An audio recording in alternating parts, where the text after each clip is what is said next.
Please be seated.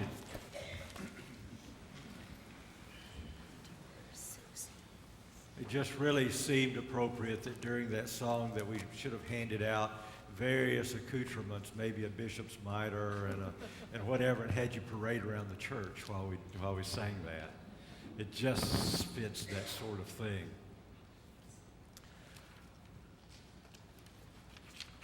My undergraduate college years were quite an adventure. I started out proclaiming initially that my major was pre-dentistry. We see how well I did with that. Somewhere soon after I registered and showed up for a class or two, I declared that my major was socialization and consumption.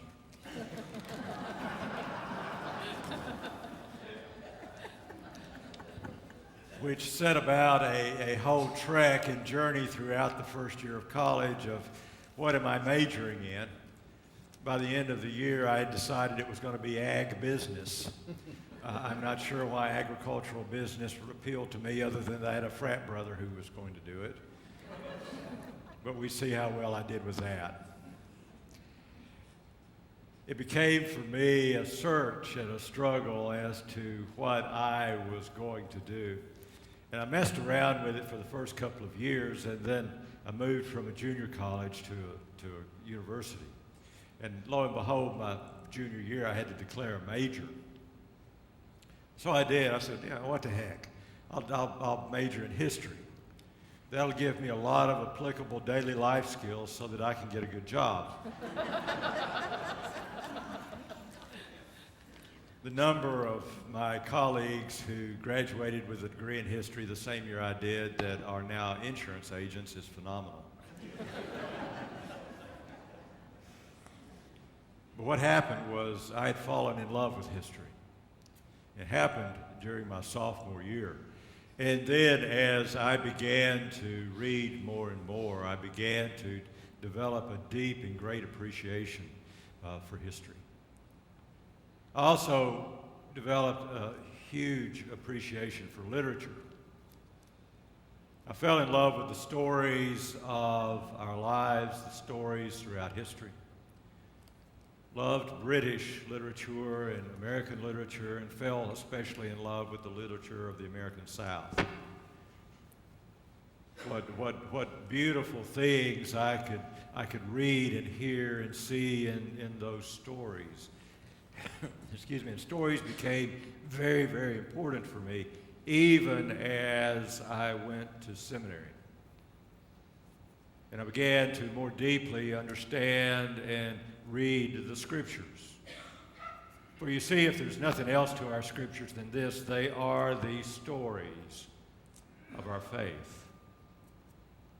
You can go back and envision how people would sit around campfires and tell the stories of creation, or how they would tell the story of Noah, or you would hear how they would say, in David, he was a good man, and all of these stories that come alive. And I began to see that you and I live our story in the context of that faith story. That what you and I have lived and those that have influenced us have become that part of the faith story as valuable as any of those. So today we come to the Feast of All Saints. A wonderful occasion, a day in which history and stories come together. A day when those things collide in a wonderful way and something new happens within us.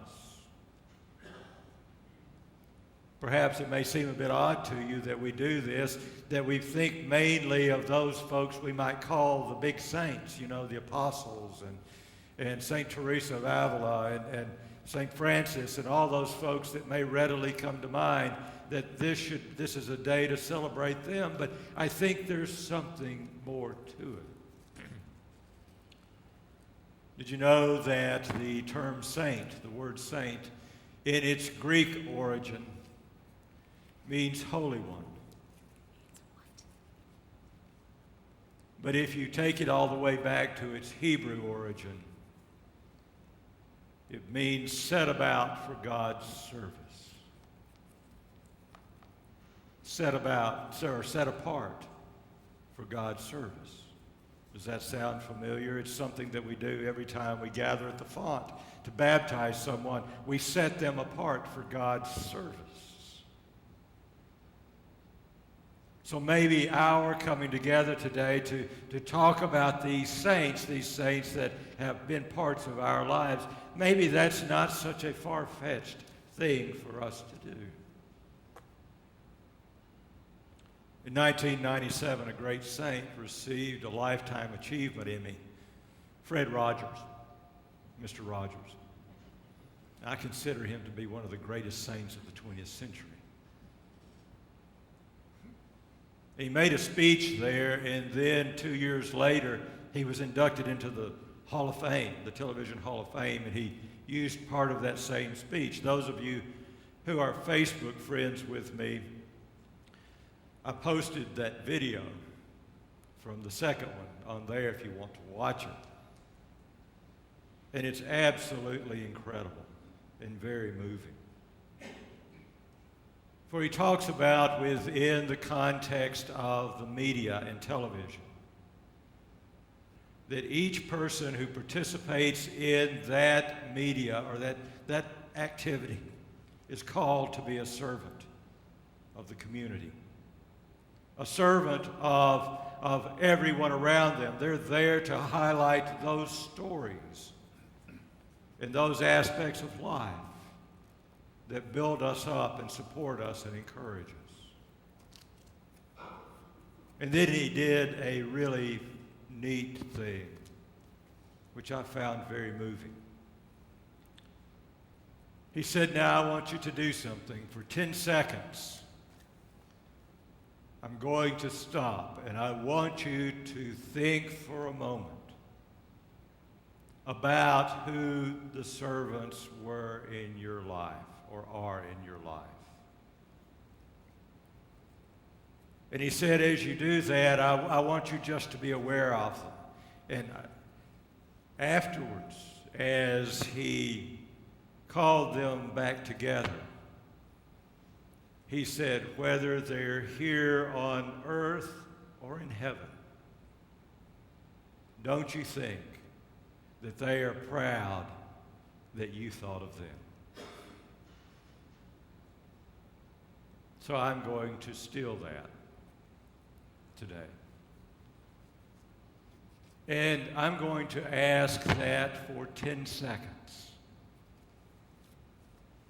that you and I think about those people who are set apart to be God's presence in our lives. I'll keep time.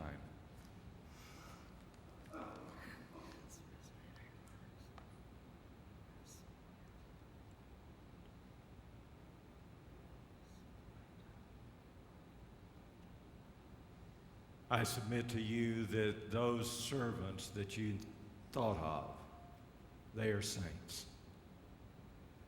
They are people set apart in your life to be God's presence to you. And that's who we celebrate today. And just as he said, I will say to you, don't you think that wherever they are, that they're proud that you thought of them in this time. Now, if you thought of some folks and we don't have their name on my list, when I read the names during the Eucharistic prayer, I will stop and I will invite you to call out loud their first name, because we're on a first name basis with God. So, this all being said, let me leave you with a question. In whose life will you be a saint?